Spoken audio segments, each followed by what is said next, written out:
Welcome.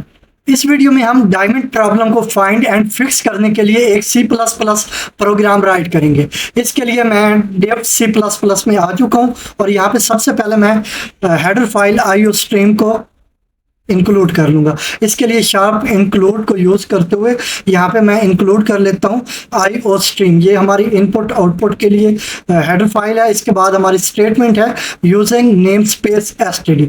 तो इसके बाद चलते हैं, मैं एक क्लास बना लेता हूँ। क्लास का नेम आप कोई भी यूज़ कर सकते हैं। मैं यहाँ पे A रख लेता हूँ क्लास का नेम।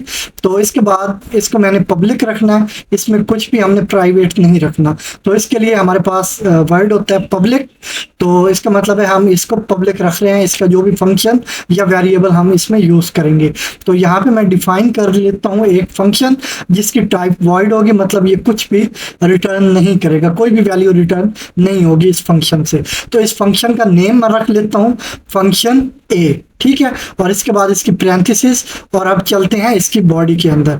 अब यहाँ पे मैं एक स्ट्रिंग डिस्प्ले करूंगा, टाइप करूंगा यहाँ पे सी आउट, और मैं यहाँ पे स्ट्रिंग टाइप कर लेता हूँ दिस इज क्लास A, ठीक है। फंक्शन नहीं, क्लास होनी है। This is class A। तो यहाँ पे ये हमारी क्लास A है। यहाँ पे एंडल यूज कर लेता हूँ और लास्ट में सेमीकोलन, ठीक है। तो इसके बाद हमने एक और क्लास क्रिएट करनी है, उसका नेम मैं रख लूँगा क्लास B। तो इसके बाद इसमें भी हमने पब्लिक रखना है, या मैं ऐसे करता हूँ टाइम सेव करने के लिए मैं इसी को कॉपी एंड पेस्ट कर लेता हूँ, ठीक है। ये हमारी क्लास A है, इसको मैंने कॉपी कर लिया। अब नीचे जाके पेस्ट कर लेता हूँ। अब थोड़ी सी मॉडिफिकेशन करनी है इसके अंदर, तो यहाँ पे क्लास B और इससे नेक्स्ट आ जाएगा हमारा फंक्शन B, ठीक है। ऊपर हमारा फंक्शन A है, तो अब ये फंक्शन B होगा। इसी तरह यहाँ पे भी हमने मॉडिफिकेशन कर लेनी है, दिस इज क्लास B। इससे नेक्स्ट चलते हैं। एक बार फिर मैं इसको पेस्ट करूंगा, तो मैं फिर से पेस्ट कर देता हूं, और अब फिर से मॉडिफिकेशन करनी है थोड़ी सी। जस्ट यहाँ पे क्लास नेम चेंज कर लेना है, ये क्लास C हो जाएगी और ये हमारा फंक्शन C हो जाएगा। और इसके बाद हमारी यहाँ पे स्ट्रिंग हो जाएगी दिस इज क्लास C। तो इससे नेक्स्ट चलते हैं। अब मैंने यहाँ पे, बल्कि ये हमारा काम कंप्लीट हो गया। तो यहाँ पे अब जस्ट हमने इनहेरिट करना है क्लास A को इसके अंदर। तो हम वो कैसे करेंगे, यहाँ पे मैंने कॉलन यूज किया और इसके बाद पब्लिक रखेंगे हम क्लास A को, ठीक है। तो यहाँ पे पब्लिक A मैंने डिफाइन कर लिया। तो हम अब इसके बाद अब क्लास B को हम इनहेरिट कर रहे हैं क्लास A से, ठीक है। और इसी तरह हम नीचे भी इनहेरिट कर लेते हैं। तो यहाँ पे वही प्रोसेस है हमारा, कॉलन यूज करेंगे और इसके बाद पब्लिक A, ठीक है। तो अब इसका मतलब है हम क्लास B को भी A से इनहेरिट कर रहे हैं और क्लास C को भी A से इनहेरिट कर रहे हैं। तो इसके बाद चलते हैं नेक्स्ट। अब यहाँ पे मैं मेन का फंक्शन डिफाइन कर लेता हूँ। तो यहाँ पे है हमारा इंट मेन, ये इसकी पैरेंथेसिस और इसकी बॉडी के अंदर आ जाते हैं। तो अब यहाँ पे मैंने कुछ ऑब्जेक्ट बना लेने हैं, मतलब जो हमारी क्लास है उनके लिए एक एक ऑब्जेक्ट हमें यहाँ पे क्रिएट करना होगा। तो सबसे पहले हमारे पास है क्लास A, इसके लिए मैं ऑब्जेक्ट बना लेता हूँ A। तो ये A डिफरेंस ये है कि जो क्लास नेम है वो कैपिटल A है और जो हमारा ऑब्जेक्ट है वो स्मॉल a है, ठीक है। तो इसके बाद आप स्मॉल a की जगह कोई भी नेम यूज कर सकते हैं। तो इसके बाद यहाँ पे B के लिए एक ऑब्जेक्ट बना लेता हूँ, मतलब क्लास B के लिए, और इससे नेक्स्ट मैं क्लास C के लिए भी एक ऑब्जेक्ट क्रिएट कर लेता हूँ। तो वो होगी स्मॉल C। तो ये हमने यहाँ पे ऑब्जेक्ट बना लिए इनके। अब इनको हमने फंक्शंस को कॉल करना है। तो इनके जो फंक्शंस हैं इनको हमने कॉल करना है। तो हम सबसे पहले यहाँ पे कर लेते हैं A डॉट, यहाँ पे ऑप्शन में आ चुका है वॉइड फंक्शन A, ठीक है। तो इसको मैंने यहाँ पे सिलेक्ट कर लिया, सेमीकोलन यूज किया।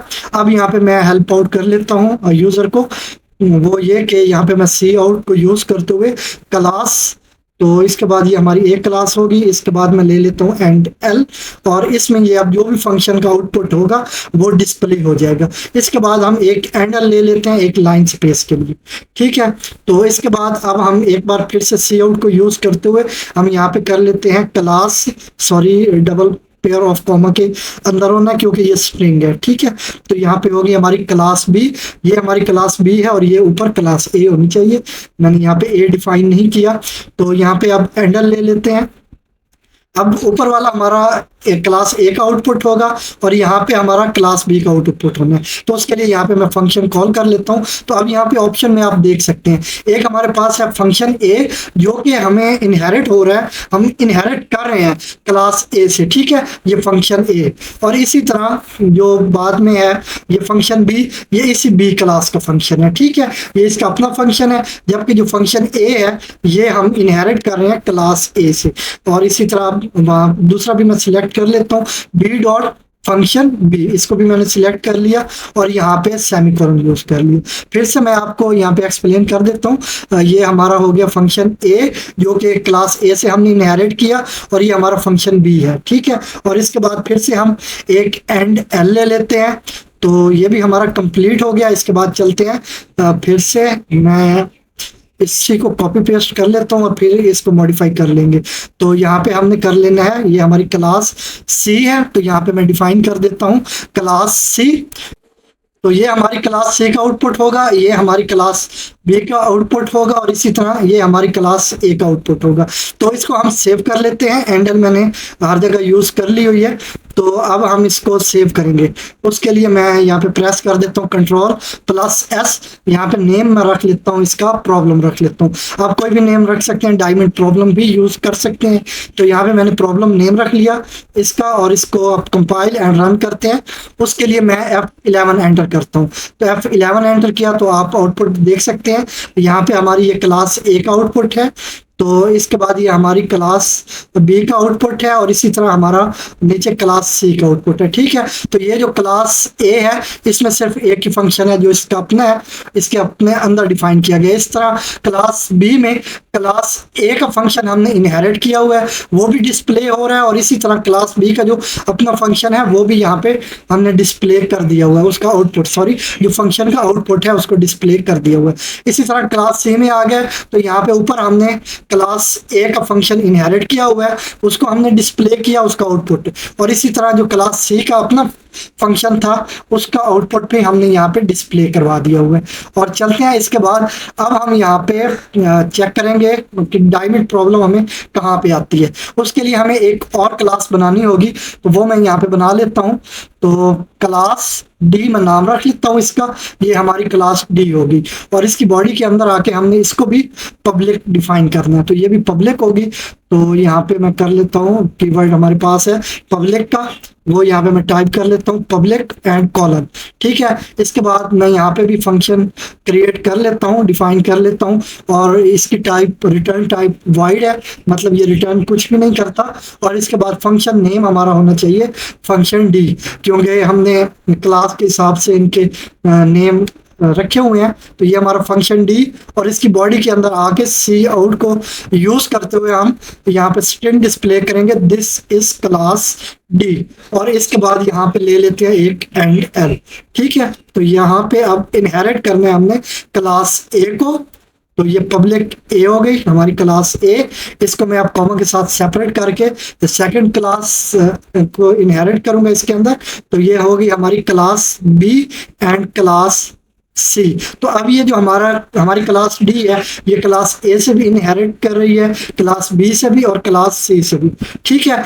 तो इसके अंदर अब हम सारे फंक्शंस क्लास ए का, बी का एंड सी का फंक्शन यूज कर सकेंगे। तो यहाँ पे हम कर लेते हैं, ये हमने कंप्लीट कर लिया। तो अब यहाँ पे मैं मेन के अंदर आके इसके लिए भी एक ऑब्जेक्ट बना लेता हूँ। तो ये डी नाम रख लिया मैंने ऑब्जेक्ट का। तो अब इसी तरह यहाँ पे हमने एक्सेस करना है इन फंक्शंस को। तो वो हम कैसे करेंगे, जैसे ऊपर कर चुके हैं, पहले सी आउट को यूज करेंगे और यहाँ पे मैं स्ट्रिंग डिस्प्ले कर लूंगा क्लास डी, ये हमारी क्लास डी होगी। और एंडल यूज कर लेते हैं। इससे नेक्स्ट चलते हैं। तो यहाँ पे मैंने यहाँ पे सिलेक्ट कर लेना फंक्शन ए, ठीक है। तो ये हमारा फंक्शन ए है जिसको हम इनहेरिट करेंगे क्लास ए से। इसी तरह फंक्शन बी है, इसको इनहेरिट करेंगे हम क्लास बी से। और इसी तरह हमारा फंक्शन सी है, इसको इनहेरिट करेंगे क्लास सी से। और इसी तरह लास्ट में हमारा क्लास फंक्शन डी है जो कि क्लास डी का अपना फंक्शन है, ठीक है। इसको हम इनहेरिट नहीं कर रहे। तो कंपाइल करने के बाद यहाँ पे हमारे पास एरर है, और एरर क्या है, request for member function A is ambiguous, ठीक है, मतलब कंपाइलर को ये क्लियर नहीं है कि ये जो फंक्शन है ये किस क्लास से इनहेरिट कर रहे हैं हम, ठीक है, क्योंकि ये बी के अंदर भी हमने यूज किया हुआ है और फिर इस डी क्लास को इनहेरिट किया हमने ए से भी। यहाँ पे ग्राफिकल रिप्रेजेंटेशन है, यहाँ से मैं एक्सप्लेन करने की कोशिश करता हूँ कि ये ए क्लास से class B and class C inherit कर रही है, और फिर ये हमारी क्लास डी है, ये सी मैंने डिफाइन किया हुआ है, मिस्टेक है, ये हमारी लास्ट वाली क्लास डी है। तो ये इनहेरिट कर रही है क्लास ए से भी, क्लास बी से और क्लास सी से, ये तीनों क्लासेस से इनहेरिट कर रही है। अब प्रॉब्लम यहाँ पे है कि कंपाइलर को समझ नहीं आ रही कि ये जो फंक्शन ए है ये अब क्लास सी से आया है, क्लास बी से आया है या क्लास ए से आया है, ये कहाँ से आया है, तो ये प्रॉब्लम आ रही है यहाँ पे। तो ये हमारी डायमंड प्रॉब्लम है। तो अब देखते हैं कि इसको हमने सॉल्व कैसे करना है। इसके लिए हमारे पास एक वर्ड है वर्चुअल वर्ड, ठीक है, वो हम यहाँ पे भी क्लास ए को इनहेरिट कर रहे हैं, जिस क्लास के अंदर भी वहाँ पे हम इस वर्ड को यहाँ पे यूज कर लेंगे, डिफाइन कर लेंगे। तो मैं यहाँ पे क्लास बी में जब हम इनहेरिट कर रहे हैं क्लास ए को, तो वहाँ पे भी मैंने वर्चुअल यूज कर लिया। इसी को मैं कॉपी करके यहाँ पे नीचे भी पेस्ट कर देता हूँ कि क्लास सी को इनहेरिट कर रहे हैं हम क्लास ए से, तो यहाँ पे भी वर्चुअल कर लिया। जिस क्लास को भी हम इनहेरिट कर रहे हैं क्लास ए से, वहां पे हम क्लास ए के साथ वर्चुअल वर्ड यूज कर लेते हैं। फिर से कंपाइल एंड रन किया तो अब कोई एरर नहीं है और ये हमारा प्रोग्राम रन हो चुका है। तो अब यहाँ पे आप देख सकते हैं नीचे डी में आके, तो यहाँ पे this is class A, class this is class B, class C and class D. अब जो हमारा ये कंपाइलर है इसको क्लियर हो चुका है कि ये जो क्लास ए का फंक्शन ए है ये क्लास ए में से आ रहा है, ठीक है, हर क्लास के अंदर ये फंक्शन आया है, हमने इनहेरिट किया, ये एक्चुअली ये क्लास ए से इनहेरिट किया गया। ये अब कंपाइलर को क्लियर हो गया, तो इसलिए यहाँ पे अब कोई भी एरर नहीं आया। तो आई होप इसकी आपको अच्छे से समझ आई होगी कि कैसे हम डायमंड प्रॉब्लम को फाइंड एंड फिक्स कर सकते हैं। अगर वीडियो अच्छी लगी हो तो लाइक एंड शेयर करें और हमारे यूट्यूब चैनल को सब्सक्राइब करें।